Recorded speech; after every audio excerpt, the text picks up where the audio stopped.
Assalamualaikum dear second year, welcome to Merit online class. Hope you all are fine. आज का जो हमारा topic है इंडक्शन ला, आज हम जो है वो रिवाइज़ करेंगे। पिछले चैप्टर में मैंने आपको ट्रांसफार्मर के बारे में बताया था कि ट्रांसफार्मर हमारे पास एक ऐसा डिवाइस है जिसको हम यूज़ करते हैं वोल्टेज को स्टेप अप या फिर स्टेप डाउन करने के लिए। ठीक है, वोल्टेज को ज़्यादा या कम करने के लिए हम जिस डिवाइस को यूज़ करते हैं वो हमारे पास ट्रांसफार्मर है।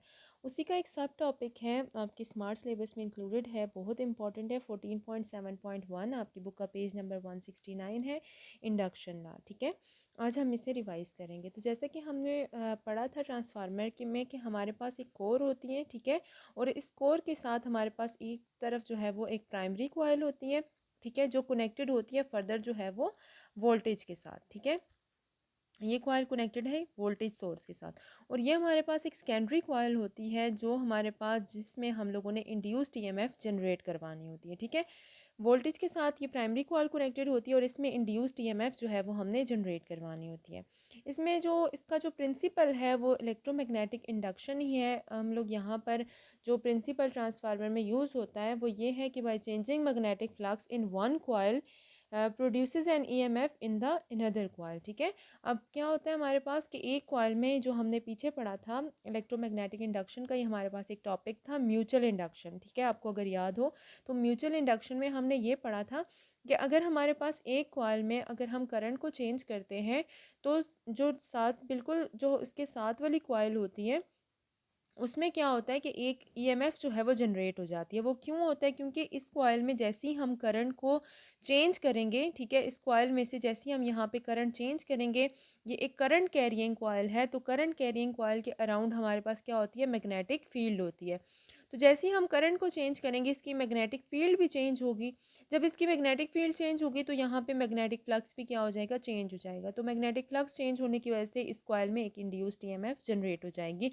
तो ये हमारे पास जो इंड्यूस्ड ईएमएफ जनरेट होती है ये सेकेंडरी कॉइल में जनरेट होती है। ठीक है, तो ये तो हमारे पास जो है वो ट्रांसफार्मर का प्रिंसिपल था। ठीक है, जो ट्रांसफार्मर वर्क करता है on the principle of mutual induction. ठीक है, जब भी ट्रांसफार्मर का टॉपिक आएगा सबसे पहले तो आपने उसकी डेफिनेशन लिखनी है, फिर आपने उसका प्रिंसिपल लिखना है, फिर आपने उसकी कंस्ट्रक्शन लिखनी है, फिगर बनानी है, उसके बाद उसकी वर्किंग लिखनी है, और उसके बाद फिर आपने क्या करना है? इंडक्शन लॉ लिखना है। ठीक है, तो यहाँ से आगे इंडक्शन लॉ हमारे पास देखें स्टूडेंट्स, हमारे पास जो सेकेंडरी कॉइल में, यहाँ पर देखें सेकेंडरी कॉइल में जो ईएमएफ जनरेट होती है, ठीक है, जो वोल्टेज होती है हमारे पास इंड्यूस्ड होती है अकॉर्डिंग टू फेराडेज लॉ में हमने पढ़ा था that induced EMF is equals to rate of change of flux linkage. ठीक है, यहाँ पर भी हमारे पास अकॉर्डिंग टू फेराडेज लॉ हमारे पास जो सेकेंडरी कॉइल में जो वोल्टेज जनरेट हो रही है वो क्या है? N S D phi divided by D T. ठीक है, यहाँ पे आपके पास जो डी फाई, एक्चुअली ये हमारे पास चेंज है। ठीक है, डी का मतलब है यहाँ पे चेंज, जो हम डेल यहाँ पे लगाते होते हैं ना, वो है। ठीक है, तो आपके पास हमने कहा था कि number of turns of coil और चेंज इन फ्लक्स हमारे पास क्या होता है? फ्लक्स लिंकेज होता है। ठीक है, अगर आपको याद हो फेराडेज लॉ, तो हमने कहा था कि हमारे पास इंड्यूस्ड ईएमएफ किसकी इक्वल होती है? Rate of change of flux linkage के। तो ये मैंने वही इक्वेशन लिखी है आपके पास, induced EMF is equals to rate of change of flux linkage. यहाँ पे मैंने एन के साथ एस लगाया और यहाँ पे मैंने वी के साथ एस लगाया। वो इसलिए लगाया कि हमारे पास ये देखें, ये जो फिगर बनी हुई है यहाँ पे हमारे पास सेकेंडरी कॉइल की जो वोल्टेज है उसको हम वी एस से डिनोट करेंगे, और सेकेंडरी कॉइल में देखें जो number of turns of coil है उसको मैं एन एस से डिनोट करूँगी। ठीक है, और यहाँ प्राइमरी कॉइल की जो वोल्टेज होगी वो वी पी होगी, और प्राइमरी कॉइल के जो number of turns of coil होंगे, फॉर एग्जांपल यहाँ पे 3 4 5 है, तो वो हमारे पास क्या होंगे? एन पी होंगे। ये जो सबस्क्रिप्ट में पी लिखा है इसका मतलब है कि number of turns of primary coil और number of turns of secondary coil. ठीक है, तो इसी तरह से हम लोगों ने क्या किया कि यहाँ पे जो है वो हमने लिखा सेकेंडरी कॉइल के लिए, सेकेंडरी वोल्टेज के लिए बिल्कुल इसी तरह, क्योंकि देखें दोनों में जो फ्लक्स है, जो मैग्नेटिक फ्लक्स है वो सेम है, तो इसमें भी हमारे पास क्या होगा? V P is equals to N P D phi divided by D T. ये प्राइमरी वोल्टेज है और ये हमारे पास सेकेंडरी वोल्टेज है। हमने इन दोनों की रेशो लेनी है। ठीक है, दोनों को डिवाइड करना है। जब दोनों को डिवाइड करेंगे तो D phi by D T से कैंसिल हो जाएगा। V S over V P किसके इक्वल हो जाएगा? N S over N P के इक्वल हो जाएगा। ये आपके पास इक्वेशन है ट्रांसफार्मर के लिए। ठीक है, ये इक्वेशन है आपके पास ट्रांसफार्मर के लिए। यहाँ पे आपने देखना है कि जब भी आपके पास number of turns of secondary coil ज़्यादा होंगे number of turns of primary coil से, इस इक्वेशन से ही अगर आप देख लें तो एन एस और वी पी का आपस में क्या रिलेशन है, इन्वर्स रिलेशन है। मतलब number of turns secondary coil के ज़्यादा होंगे तो प्राइमरी कॉइल में क्या होगा, वोल्टेज कम प्रोड्यूस होगा। ठीक है, अब यहाँ पर प्राइमरी कॉइल से जो आपके पास सेकेंडरी प्राइमरी कॉइल का जो वोल्टेज होगा वो कम होगा सेकेंडरी कॉइल से, जब number of turns of secondary coil ज़्यादा होंगे। मैं आपको अभी एक्सप्लेन करती हूँ तो आपको अच्छे से समझ आ जाएगी। यहाँ पे देखें, जब भी आपके पास number of turns of secondary coil ज़्यादा होंगे number of turns of primary coil से, तो जो आपका ट्रांसफार्मर है वो स्टेप अप ट्रांसफार्मर होगा।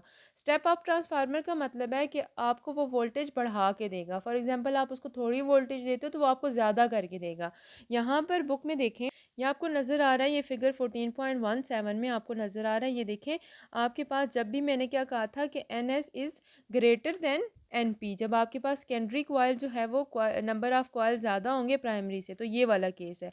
तो ये कौन सा है आपके पास, स्टेप अप है। स्टेप अप का मतलब है ये वोल्टेज बढ़ा के देगा, क्योंकि देखें यहाँ पर आपके पास जो है वो नंबर ऑफ़ टर्न ज़्यादा है, तो जहाँ पे नंबर ऑफ़ टर्न ज़्यादा होंगे वहाँ पे वोल्टेज क्या होगा, ज़्यादा प्रोड्यूस होगा।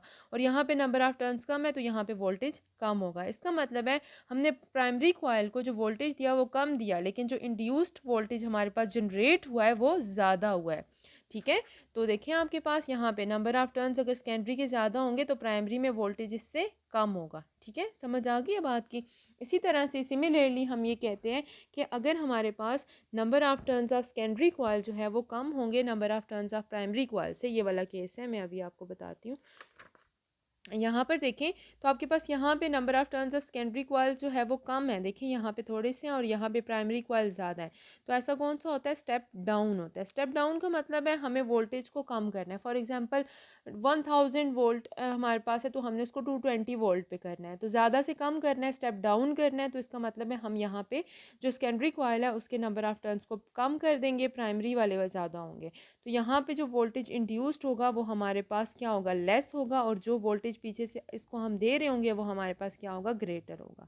तो ग्रेटर से हम लेस प्रोड्यूस कर रहे हैं, तो ये हमारे पास कौन सा होगा, स्टेप डाउन ट्रांसफार्मर होगा। इसी तरह से एक इक्वेशन यहाँ पे लिखी हुई है, हम लोग देखें, power input is equal to power output. आपने पिछले चैप्टर में पढ़ा है पावर का फार्मूला इज़ वी आई, तो V P I P is equal to V S I S. और यहाँ पे अगर आप देखें तो वी वाली टर्म्स को इकट्ठा कर लें और आई वाली टर्म्स को इकट्ठा करें तो V P divided by V S is equal to I S divided by I P. तो ये हमारे पास जो है वो ये वाली इक्वेशन बन जाती है। इसी तरह से एनर्जी लॉसेस भी आते हैं, ये इंक्लूडेड नहीं है एनर्जी लॉसेस वाला टॉपिक, लेकिन जनरली देखें आपके पास 100% एफिशिएंट कोई भी ट्रांसफार्मर नहीं होता, उसमें बहुत सारे जो है वो हमारे पास एनर्जी लॉसेस आते हैं। बाकी डिवाइसेस की तरह ट्रांसफार्मर में भी हमारे पास जो है वो 100% एफिशिएंसी नहीं होती, कुछ हमारे पास क्या होते हैं, एनर्जी लॉसेस आते हैं।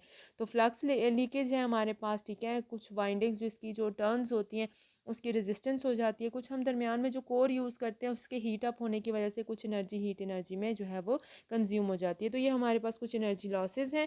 ठीक है, आपके पास जो ट्रांसफार्मर वाला टॉपिक है वो आपके पास एक लॉन्ग क्वेश्चन के तौर पे भी आ सकता है कि लाइक आपने ट्रांसफार्मर के बारे में पूरा जिस तरह मैंने आपको बताया, ऊपर डेफिनेशन लिखनी है, नीचे प्रिंसिपल लिखना है, फिर उसके बाद आपने इसकी कंस्ट्रक्शन लिखनी है, फिगर बनानी है। ठीक है, बिल्कुल इसी तरह से फिगर बनाने के बाद फिर आपने इसका क्या करना है, वर्किंग लिखनी है कि इसमें इसकी वर्किंग क्या होती है, फिर इंडक्शन लॉ लिखना है, मैथमेटिकली लिख के आपने ये सारा करना है, ये पावर का फार्मूला लिखना है।